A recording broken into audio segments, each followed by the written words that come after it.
In the deep stillness of the Alaskan tundra, long after the snows had buried the last signs of life, a rescue team stepped into a silent camp. A torn tent, a rusted rifle leaning against a pole, a metal pot half covered by frost. And inside a weather-beaten camera case, they found them Carl McCunn's final photographs. Images frozen in time, untouched, since the day he pressed the shutter for the last time. There were pictures of caribou moving through a valley of white light, a fox passing near his camp, its breath rising like smoke, the glint of ice on a river he believed he could outlast. And then, the photos began to change. The frames grew darker, the subjects thinner, the landscapes harsher. A man who arrived full of energy and purpose slowly documented his own unraveling without ever realizing it. Nearby, half buried under a tarp, lay his journal. The pages were stiff, the ink warped by snow and wind. One line, especially, caught the rescuer's attention, written with a trembling hand in the final days of his life. "I think I should have used more foresight." It was a confession, a warning, and in many ways, a farewell. From those photos and that journal, investigators pieced together a story almost impossible to believe. A man who entered the wild with confidence, experience, and a camera, yet overlooked the single detail that would determine his fate. A detail that would trap him in one of the most unforgiving environments on Earth. But there was something else, something no one could explain. Weeks before he died, a helicopter passed directly over his camp. The pilot saw him, Carl saw the pilot, and still the helicopter flew away. Why? Was the signal misunderstood? Did Carl unknowingly wave the pilot away? Or was he already slipping into a state of mind where survival and surrender blurred into one? The last photos raised the first question in a long chain of mysteries. How does a man disappear, without ever leaving the place where he camped? And what truly happened during Carl McCunn's final winter? Before his name became tied to one of Alaska's most haunting survival stories, Carl McCunn was simply a boy growing up under the hot, open skies of Texas. He was born in 1947, in a place where the horizon seemed endless and the outdoors was an invitation rather than a threat. As a child, he wandered through empty lots, fields, and creeks, always searching for animals to watch, tracks to follow, or anything that hinted at a world beyond what he could see.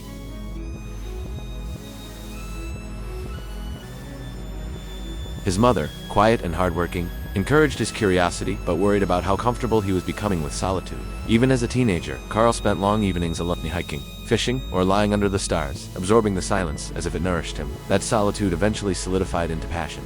Carl's love for nature evolved from simple fascination to something deeper, almost spiritual. He began carrying a camera on his long walks, at first taking simple snapshots of landscapes, then experimenting with angles, light, and motion. By his early 20s, friends described him as the guy who'd disappear for days just to get one perfect shot. Photography wasn't just a hobby for him, it was a way to make sense of the world, and sometimes, a way to escape it. When he finally moved to Alaska, it felt less like a relocation and more like a return to where he was always meant to be. The wild, with its vast spaces and unforgiving beauty, resonated with him. He worked odd jobs, pipeline camps, wildlife gigs, occasional photography contracts, but what he truly lived for were the stretches of time when he could isolate himself in nature, camera in hand, for days or even weeks. But beneath the calm exterior, there were hints of something more complicated. Friends later said Carl was kind, soft-spoken, and deeply thoughtful, but prone to impulsive decisions. He planned trips meticulously, yet overlooked crucial details. He loved being alone, yet sometimes forgot how dangerous isolation could become. He sought beauty in everything, but rarely prepared for the ugliness that wilderness could unleash. Psychologists studying his case later described him as an optimistic risk-taker, the type of person who believes that things will simply work out because they always have before. Not reckless, but almost too trusting of nature, and perhaps too trusting of his own resilience. This mixture, passion, independence, photography, and a subtle thread of overconfidence shaped the man who stepped into the Alaskan frontier in 1981. A man who felt at home in silence. A man determined to capture images no one else could. A man whose strengths would inspire his journey, and whose flaws would ultimately shape his fate. In early 1981, Carl McCunn believed he had crafted the perfect plan. After years of roaming Alaska with his camera, he wanted one season, just one, where he could fully dedicate himself to photographing wildlife in complete isolation. No distractions, no deadlines, no noise, only silence, nature, and the lens he trusted more than anything else. He spent weeks gathering supplies, canned food, rice, sugar, ammunition, film rolls, notebooks, and a few comfort items that spoke to his optimism: extra, coffee, paperback novels, even a small bottle of whiskey for special evenings. His friends later said, Carl talked about the journey with a kind of glowing confidence. He felt ready, he felt experienced, he felt alive. Part of his preparation involved arranging transportation. He contacted a local bush pilot, a man accustomed to ferrying hunters, anglers, and photographers deep into the state's untouched regions. Their agreement was simple. The pilot would drop Carl at a remote lake near the Colleen River, and return for him later in the year. But this is where the first cracks appeared. Carl never clearly confirmed a pickup date. He believed the pilot knew roughly when to come back. The pilot believed Carl would radio or signal when he needed extraction. Neither man realized the miscommunication would become deadly. Carl also made another crucial mistake. he left behind a box of survival gear he had intended to bring. Inside it were emergency flares, a proper map, and a carefully prepared checklist. He had placed the box aside temporarily days before departure, and simply forgot it. When rescuers later pieced together his last days, this single oversight stood out as one of the most devastating early errors.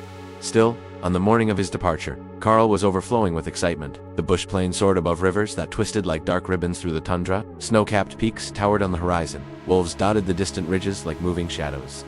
As the plane descended toward the lake, Carl pressed his face against the window, taking in the untouched wilderness he would soon call home. When his boots finally touched the frozen ground, he felt the familiar surge of adrenaline, a mixture of freedom and purpose.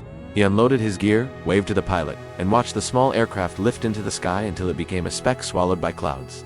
The silence that followed thrilled him.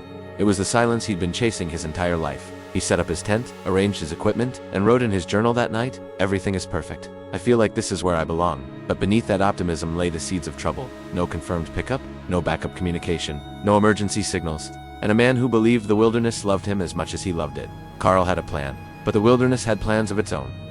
At first, Carl McCunn's life in the wilderness felt like a dream finally realized. Each morning, the world around him came alive in soft waves of blue and gold as the sun rose above the Alaska range. Mist floated above the lake like a living thing, curling and stretching before dissolving into the crisp air. Carl often stepped outside his tent just to breathe it all in, the silence, the stillness, the sense that time here moved differently. Wildlife began to drift into his orbit almost immediately. Moose wandered through the clearing with slow, deliberate steps, their breath rising in clouds as they grazed near the water's edge. Red foxes, sleek and curious, trotted close enough that Carl could hear the light crunch of their paws on the frost. He filmed everything: birds taking flight, caribou weaving between the trees, even the changing shape of the clouds above the valley. The wilderness rewarded him with scenes most people would never witness in their lifetime. These early weeks built his confidence. His journal entries glowed with enthusiasm. "Shot some of the best photos of my life today. Never felt this peaceful. I could stay here forever," and in many ways, he believed he could. He hunted when necessary, cooked over a small portable stove, and kept his camp meticulously organized. He rationed supplies with the calm precision of someone who expected no surprises. Everything seemed to confirm what he'd always felt, that he belonged here, far from the world of roads and clocks. But subtle signs of isolation began to creep in, quiet at first, then sharper. The long stretches of silence, which had once felt like a friend, began to press in on him during the darker nights. He found himself talking aloud more often, narrating his thoughts to no one but the trees. The closest human voice was hundreds of miles away. Small details hinted at the fragility of his situation. He noticed the last of the migrating birds disappearing earlier than expected. He realized he had underestimated how quickly temperatures would drop. And sometimes, in the middle of the night, he woke with a sudden awareness that he was utterly, completely alone. None of these moments alarmed him, not yet. Instead, they carried a strange thrill. He saw himself as an explorer, living in harmony with nature, capturing its raw beauty through his camera lens. The wilderness still felt like an ally, but isolation has a timing of its own. It doesn't strike suddenly. It gathers quietly, settling like frost around the edges of the mind, waiting for the moment when confidence begins to slip. Carl didn't know it yet, but these peaceful first weeks were the calm before a storm of misjudgments, shortages, and desperate choices. The beauty around him was real, magnificent, even, but so was the danger he could not yet see.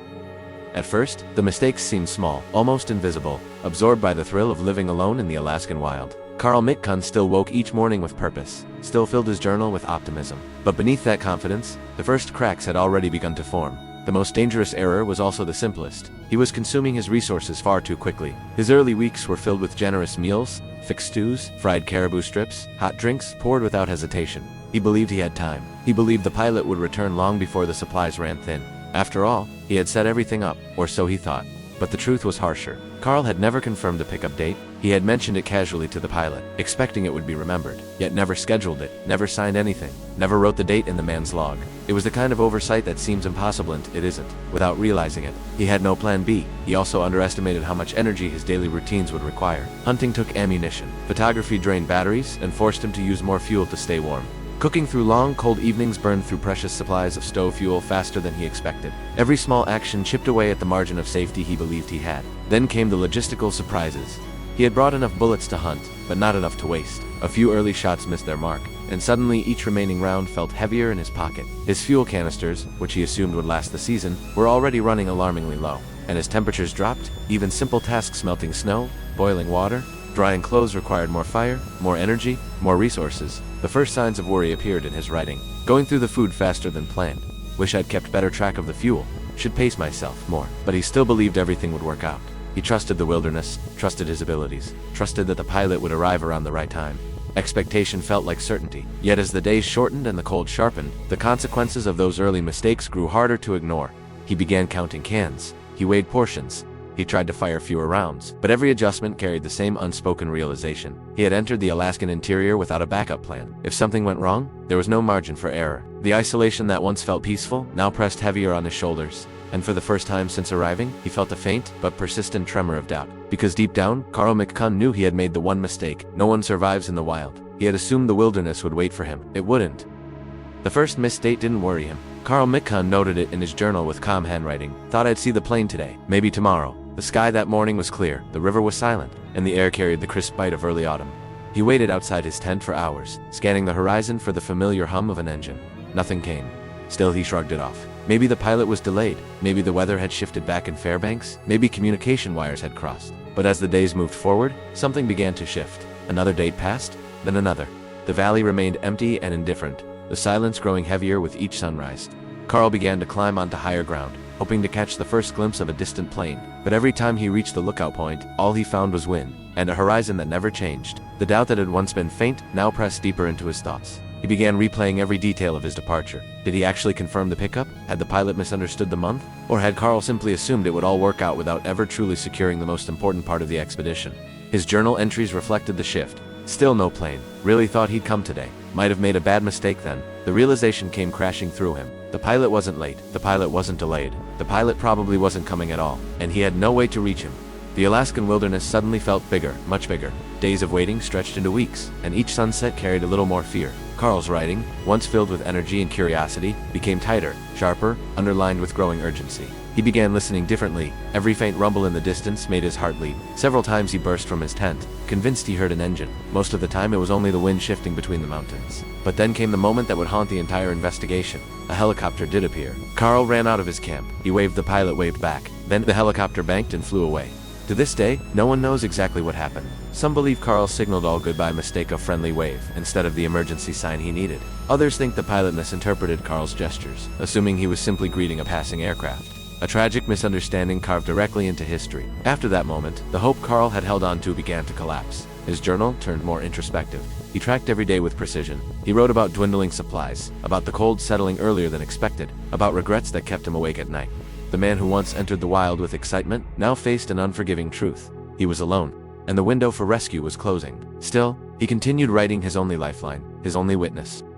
The silence was never truly silent. At first it was peaceful, the steady rustle of the wind through the spruce trees, the distant crack of ice along the river, the soft thump of snow settling on the roof of his tent. But as Carl McCunn's hope began to fade, those sounds became something else. They felt heavier. They felt like reminders. Every morning he opened his journal, the pages now wrinkled from frost and the bruised blue humidity of Alaskan nights. His handwriting had changed. No more smooth loops or enthusiastic descriptions of wildlife. The letters were smaller now, pressed hard into the paper, each stroke carrying the weight of realization. If no one comes by snow deeper today, winter arriving faster than expected, thinking about mistakes, all the things I should have done differently. The entries grew darker, more reflective. Carl wasn't just documenting events, he was talking to himself. The journal had become the only voice that answered back. He knew the danger now, fully, completely. The food he had once eaten casually, too casually, was almost gone. The bullets in his rifle were fewer than he remembered. The fuel for his stove, once enough for comfort, now had to be rationed with mathematic precision. Every decision carried consequences. But the greatest threat wasn't hunger, it was isolation.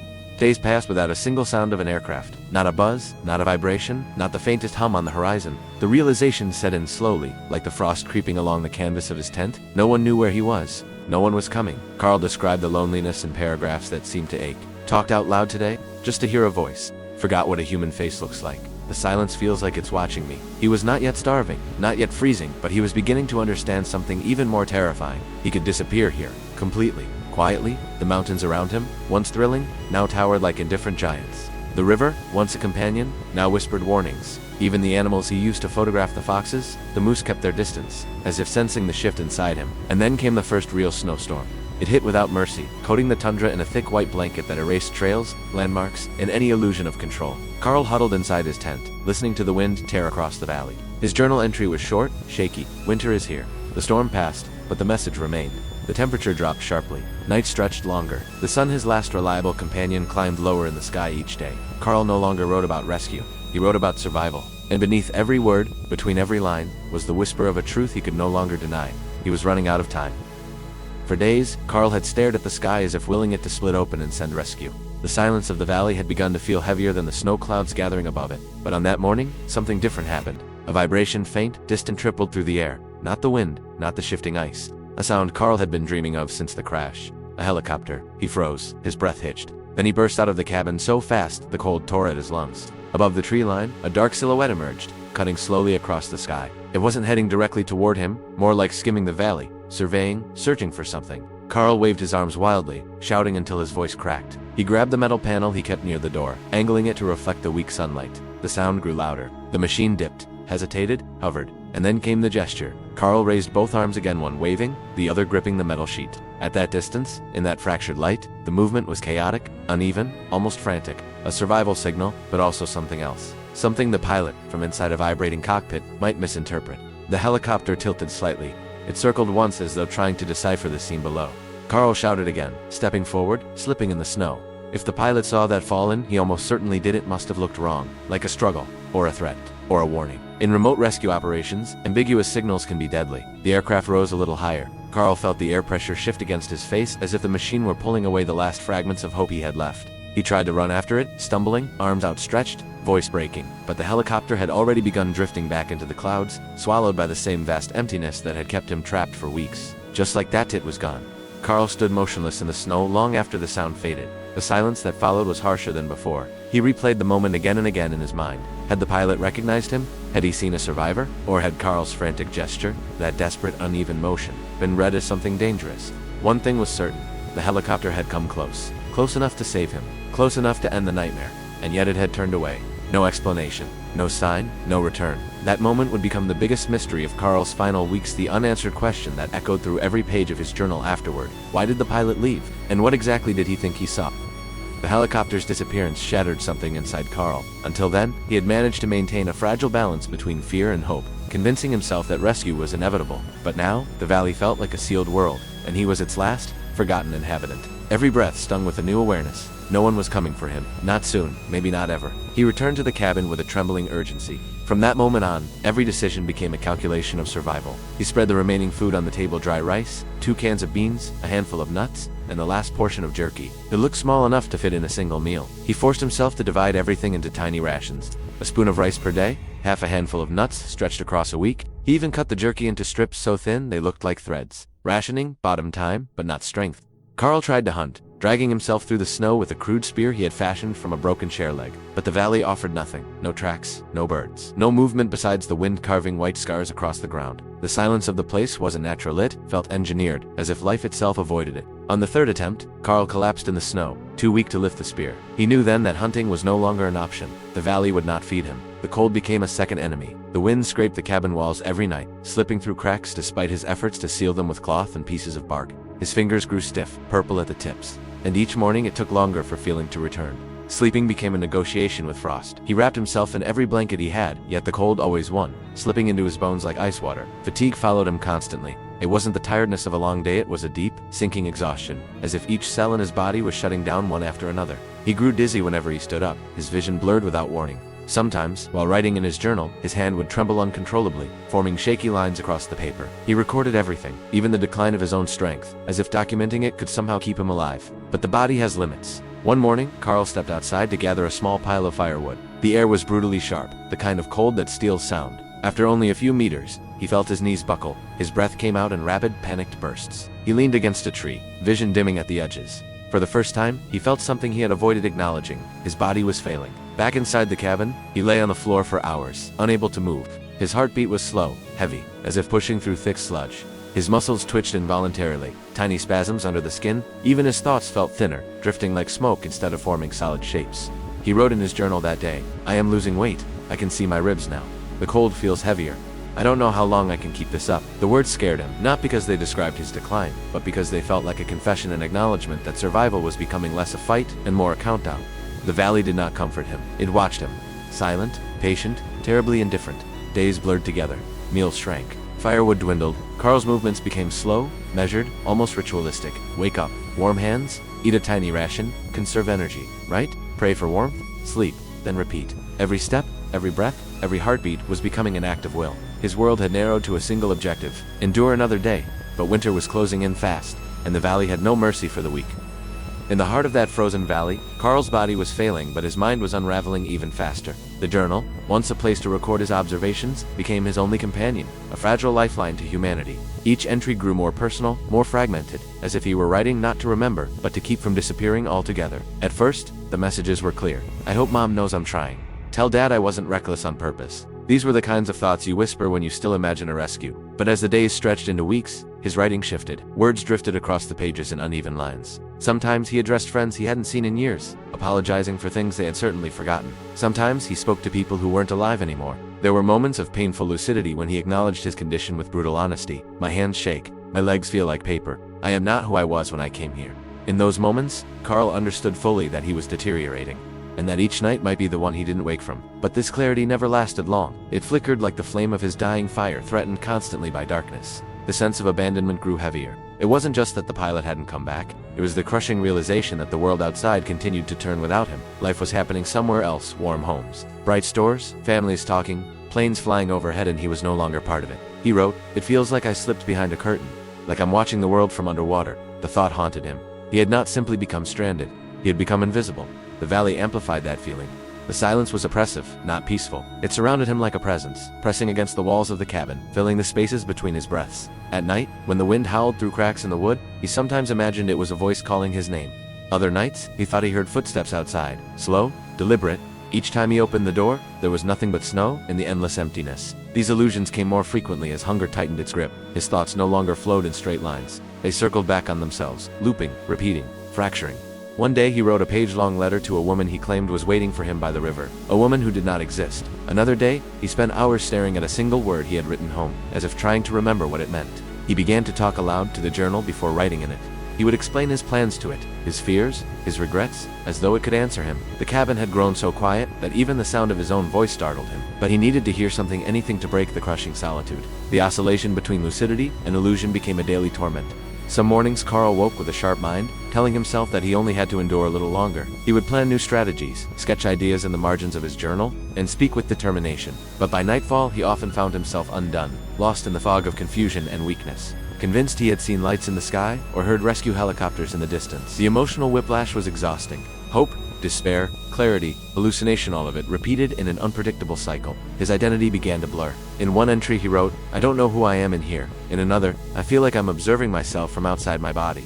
He was no longer just fighting the cold or the hunger. He was fighting the erosion of his own mind. As the days grew colder and the nights longer, the boundary between reality and illusion thinned. And in that shrinking space, Carl McCunn felt himself slipping quietly, inevitably toward a darkness deeper than the valley outside. In the last stretch of Carl McCunn's life, his journal entries changed in tone.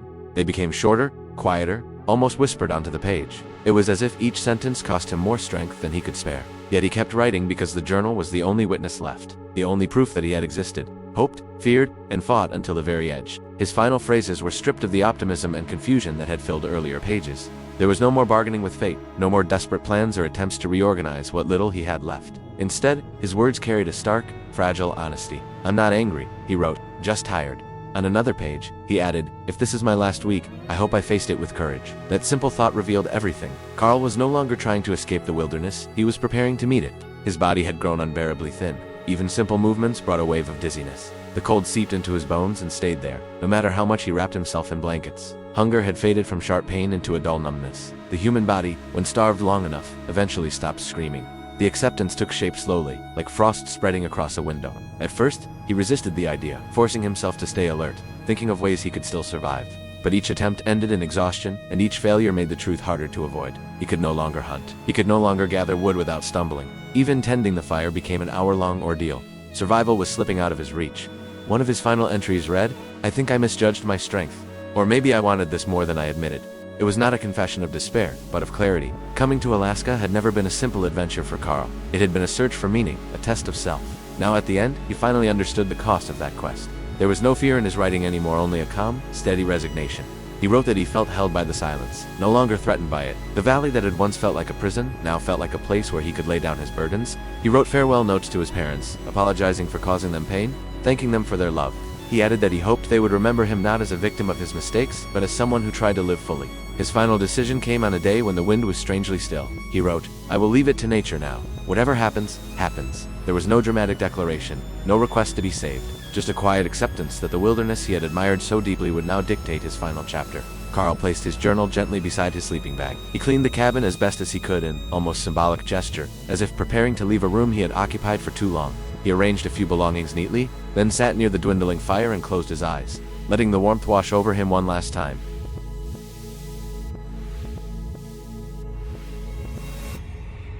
Letting go of the fear, the confusion, the desperate hope that had kept him alive far beyond what his body could endure. Outside, snow began to fall slow, quiet, almost respectful, as if the landscape itself understood the moment. And in that stillness, Carl McCunn surrendered to the only force left around him, the vast, indifferent, beautiful nature he had pursued all his life. Carl McCunn's journal is one of the most haunting documents in the history of wilderness survival, not because it is filled with dramatic revelations or long philosophical passages, but because of its simplicity. Page after page, you can feel a man slowly understanding the consequences of his own decisions, confronting them without denial, and shaping his final thoughts with an honesty that is almost unbearable to read. His journal is not just a record of events, it is his last conversation with the world. In the early entries, Carl wrote with enthusiasm, describing the crystalline lakes, the bright summer sun, and the herds of caribou moving across the valley. His words carried the excitement of someone who believed he had found a temporary paradise. But as the days passed, the tone shifted. The handwriting became shakier, the sentences shorter. You sense him grappling with the creeping realization that something had gone terribly wrong. The most striking passages are those where he reflects not on the wilderness, but on himself. He admitted mistakes with a humility that is painful to read, misjudging his supplies, miscommunicating with the pilot, failing to plan for a return flight. Yet he never tried to assign blame. Instead, he analyzed his own choices with a clarity that only comes when survival is slipping away. "I should have prepared better," he wrote. "I kept thinking things would solve themselves." Some entries reveal moments of lucidity so sharp they feel like confessions. He wrote about overconfidence, how he believed that his experience, his love of nature, and his desire for solitude would somehow protect him. "I didn't respect the complexity of this place," he wrote. "I thought I understood wilderness. I didn't." These reflections were not dramatic. They were quiet acknowledgments, the kind you make when you finally stop running from the truth. But the most heartbreaking details are small, almost invisible. A sentence cut short as if he ran out of strength mid-thought, apologies written to his parents. A brief line where he wondered whether anyone would ever find his journal. At one point, he wrote about watching the river freeze, describing it as if he knew it symbolized the closing of his final chapter. "Everything slows," he noted, "even the sound." His psychological journey unfolds in the margins of the pages. At times, he tried to stay positive, imagining rescue, planning small tasks. Other days, the entries were tinged with despair. He admitted feeling like a ghost, walking through the valley with a body that no longer obeyed him. Yet even then, he continued writing not out of hope, but out of a need to leave something behind. It was as if the journal became his anchor, the final proof that his story mattered. Perhaps the most devastating passage appears near the end, when he wrote, "I made mistakes, but I came here because I loved this world.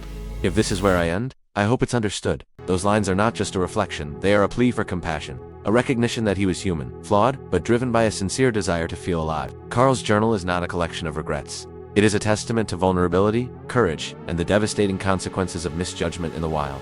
It preserves his humanity in a place that offered no mercy, and in doing so, it transforms his final days from a simple tragedy into a profound meditation on responsibility, resilience, and the fragility of human intention in the face of nature's indifference.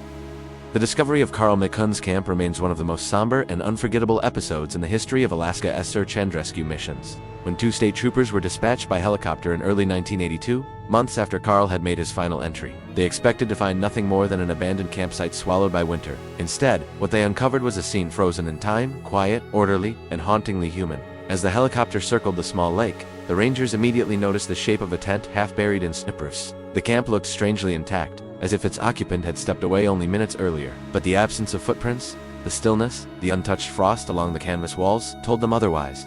When they landed and approached, the silence was overwhelming. No movement, no signs of struggle, just the heavy weight of a story waiting to be told. Inside the tent, they found Carl's body resting in a sleeping bag.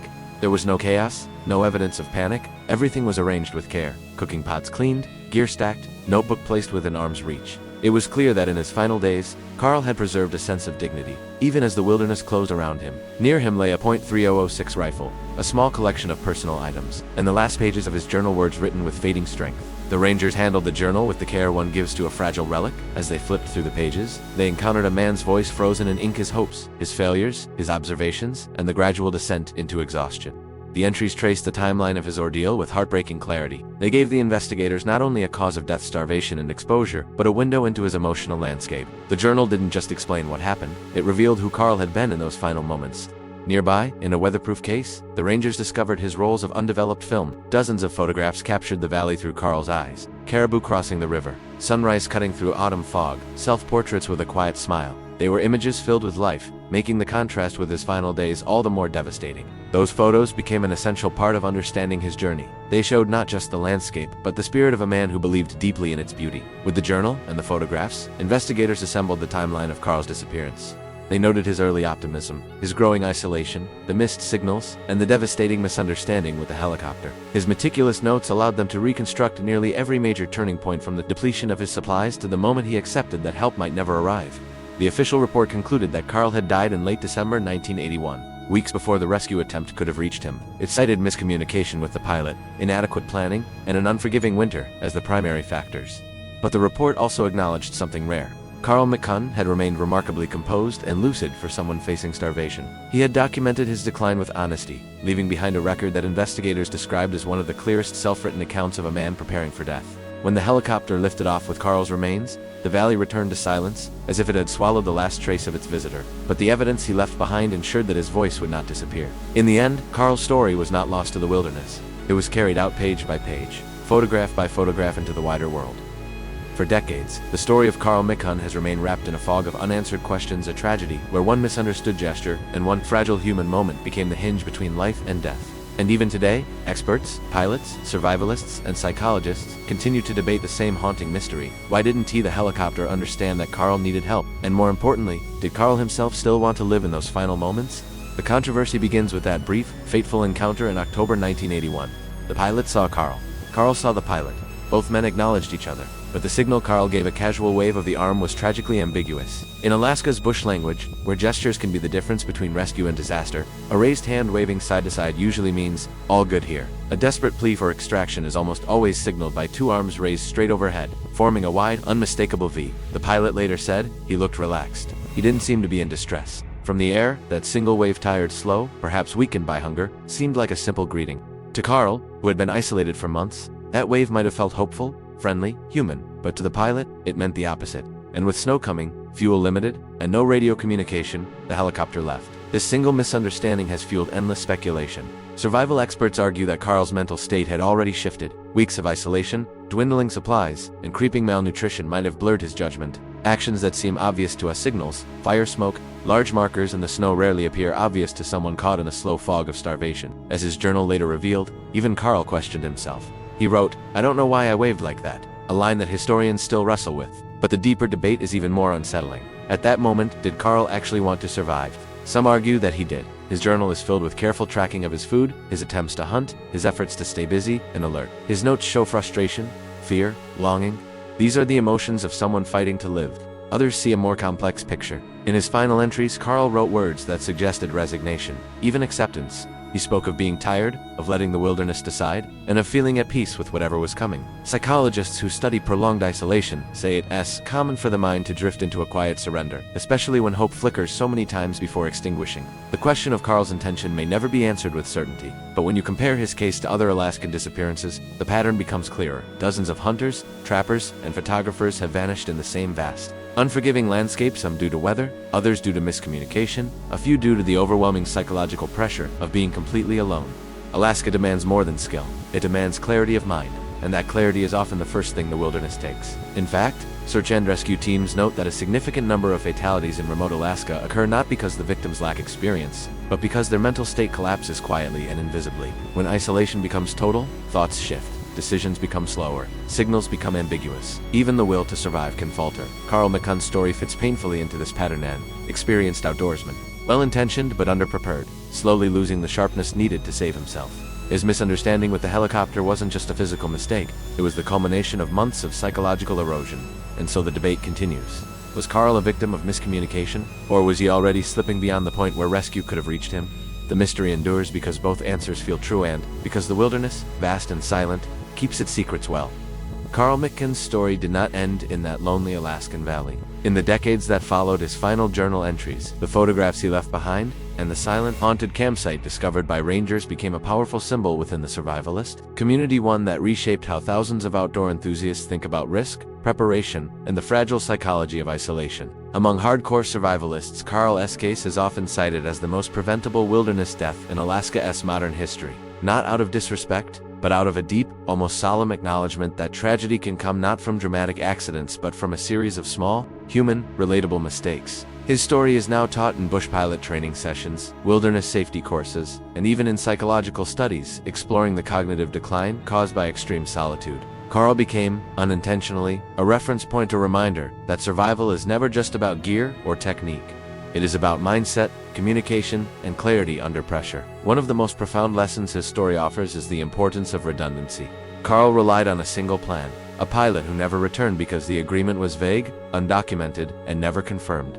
Modern survivalists repeat the mantra born from his tragedy: if it isn't written, it doesn't exist. Whether it's extraction plans, radio communication, or emergency signals, his fate demonstrates how one missing detail can cascade into disaster. But the deeper lesson, the one that resonates beyond the survival world, is about the human mind. Carl entered the wilderness with excitement, confidence, and joy. But the solitude slowly dissolved his clarity. His ambiguous wave to the helicopter wasn't just a physical gesture. It was a psychological snapshot of a man caught between hope and exhaustion. Today, mental resilience is taught as a core survival skill, treated with the same importance as fire building or navigation. Many instructors point directly to Carl as proof. Yet his story isn't only cautionary. There is something undeniably human and strangely inspiring about the way Carl documented his final months. His journal reveals vulnerability, regret, gratitude, and flashes of humor. Even as the cold closed in, he wrote about the beauty he saw, the animals he loved watching, the quiet awe he felt under Alaska's endless sky. He died alone, but he left a voice, a testament to how deeply he loved the wilderness, even as it claimed him. His legacy extends to anyone who has ever sought adventure, escape, or meaning in nature. Carl reminds us that the wilderness is both breathtaking and indifferent. It rewards the prepared and punishes the careless, but it also reveals truths about ourselves that we might never confront in ordinary life. His story forces us to ask, what would I do differently? Would I stay calm? Would I think clearly? Would I survive? And maybe that's why his tragedy still fascinates. It isn't just a story about Alaska, it's a story about human vulnerability, about how thin the line can be between confidence and overconfidence, between solitude and danger, between life and loss.